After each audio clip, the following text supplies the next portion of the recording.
Stock market ఆడేది చాలా సమయం పడుతుంది. మొదట్లో అయితే మీరు ఫ్యూచర్స్ ఆప్షన్స్ ఇంటర్డే మాత్రం దాని జోలికి వెళ్ళమాకండి. ఎందుకంటే కొన్ని రోజులు చాలా లాభాలు వస్తాయి, దాని తర్వాత లాభాలు రావు మనకి. సో కనీసం మొదటి 2-3 సంవత్సరాలు తక్కువ డబ్బుతో డెలివరీ ఆడండి. ప్లస్ మీ సొంత తెలివితేటలు వాడి ఈ స్టాక్ పెరుగుద్దా లేదా అది మీరు గమనించాలి. ఎవరో అనలిస్ట్ చెప్పారని కొన్ని తొందరపాటు కొనమాకండి. ఏదైనా ఒక స్టాక్ కొన్నప్పుడు 5% కంటే తక్కువైపోతే దాన్ని మళ్ళీ యాడ్ ఆన్ చేయమాకండి. సో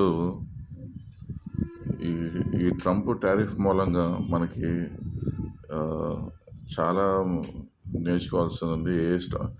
ఏ స్టాక్స్ మనకి పెరుగుతాయా తగ్గుతాయా అది మనకి కరెక్షన్ చేసుకోవాలి. సో నేను నా అనుభవంతో చెప్పేది ఏంటంటే ఎక్కువ ఇంట్రాడే ఫ్యూచర్ ఆప్షన్స్ ఆడమాకండి, క్యాష్ డెలివరీ ఆడండి. సో